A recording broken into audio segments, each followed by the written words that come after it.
বন্ধুরা ভীষণ একটা বড় খবর বেরিয়ে আসছে। ভারতীয় সেনা গালওয়ান ঘাঁটিতে চীনা সেনাদের ঘিরে নিয়েছে, আর সেই সাথে ভারতীয় সেনা চীনা সৈন্যদের গালওয়ান ঘাঁটি থেকে পিছু হটতে বাধ্য করেছে।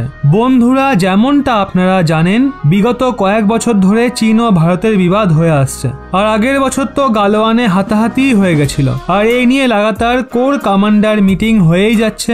14-12 তারিখে আমাদের 14th কমান্ডার লেভেলে মিটিং হয়েছিল, আর সব মিটিং এর মতো এই মিটিংও ব্যর্থ হয়েছিল। সেই সঙ্গে ভারত পেট্রোলিং পয়েন্ট 15 থেকে পিছু হটতে অস্বীকার করেছিল, কারণ ভারত এরিয়াতে অনেক ভালো পজিশনে রয়েছে। ওখান থেকে ভারত যখনই চাইবে চীনকে সহজেই টার্গেট করতে পারবে। এই ব্যাপারটা নিয়েই কোর কমান্ডার মিটিং প্রতিবার ব্যর্থ হয়। আপনারা যেমনটা জানেন, চীন অন্য দেশের জমি দখল করতে থাকে, সেটা দেখেই 2020-তে ভারতীয় সেনা নিজের পা বাড়িয়েছিল, আর এলএসির সিংহগুলোতে চড়ে একটা মজবুত পজিশন দখল করে নিয়েছিল, যাতে ভারতীয় সেনা চীনা সেনাদের সহজে টার্গেট করতে পারে। এই কারণেও চীন ওই সময় প্রচন্ড ঘাবড়ে গেছিল। সেই সঙ্গে বন্ধুরা আপনাদের বলি, চীন ভারতীয় সেনাদের পেট্রোলিং পয়েন্ট 15 থেকে পিছু হটতে এর জন্য বলছে, কারণ ভারতীয় সেনা এখন যে পজিশনে বসে আছে সেগুলো প্রচন্ড পাওয়ারফুল পজিশন।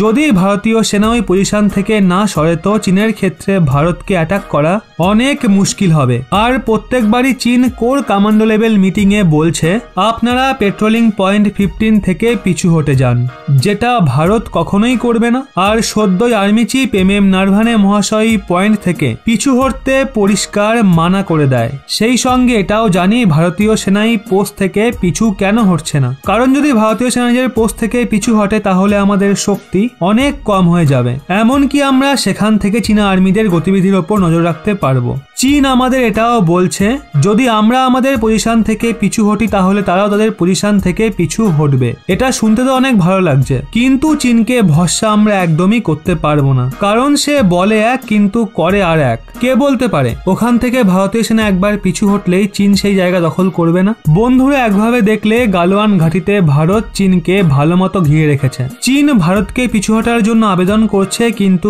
ভারত সে কথা মানতে একদমই রাজি নয়। বন্ধুরা আরো একটা খবর শোনা যাচ্ছে, আচমকা এলএসি থেকে চীনা সেনারা গায়েব হয়ে যাচ্ছে।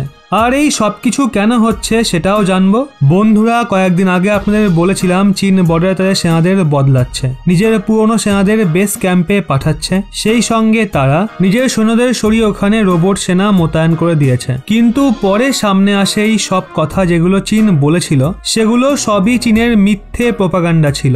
বন্ধুরা এরই সাথে এখন খবর বেরিয়ে আসছে চীনা সেনা বর্ডারে পাহাড় দিতে গায়েব হয়ে যাচ্ছে, কারণ যত চীনের সেনা মোতায়েন রয়েছে তারা এলএসিতে পেট্রোলিং করে। আর গত বছর তো পেট্রোলিং এর সময় অনেক চীনা সেনা মারা গেছিল। সেই সঙ্গে এই খবর বেরিয়ে আসছে আবারও পেট্রোলিং এর সময় চীনা সেনা গায়েব হয়ে যাচ্ছে। তো বন্ধুরা আপনাদের বলি, 2রা জানুয়ারি থেকে চীনের PLA পেট্রোলিং ম্যান যারা বর্ডারে পেট্রোলিং এর কাজ করে তারা গায়েব হয়ে যাচ্ছে।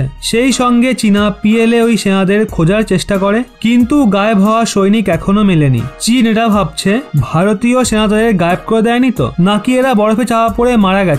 চীনা মিডিয়া এটা কিন্তু বলছে না যে তাদের সেনা পেট্রোলিং করতে করতে গায়েব হয়ে গেছে, কারণ এক তাদের সেনারা ঠান্ডার জন্য পাহারা দিতে পারছে না, অন্যদিকে চীনা সেনা গায়েব হয়ে যাচ্ছে। এটা চীনের জন্য ভীষণই সর্বনাশজনক স্থিতি। এই নিয়ে চীনা সেনাদের মধ্যে ভয় প্রচন্ড বেড়ে গেছে, কারণ আচমকা এত চীনা সেনা গায়েব হয়ে যাচ্ছে। তো বন্ধুরা চীন তাদের সেনাদের গায়েব হওয়ার খবর যেটা লুকিয়েছিল সেটা এখন পরিষ্কার সামনে চলে এসছে, কারণ চীনের মনে হয়েছিল আগের বার তো তাদের সেনারা মরেছিল, আর এইবার তো গায়েবই হয়ে যাচ্ছে।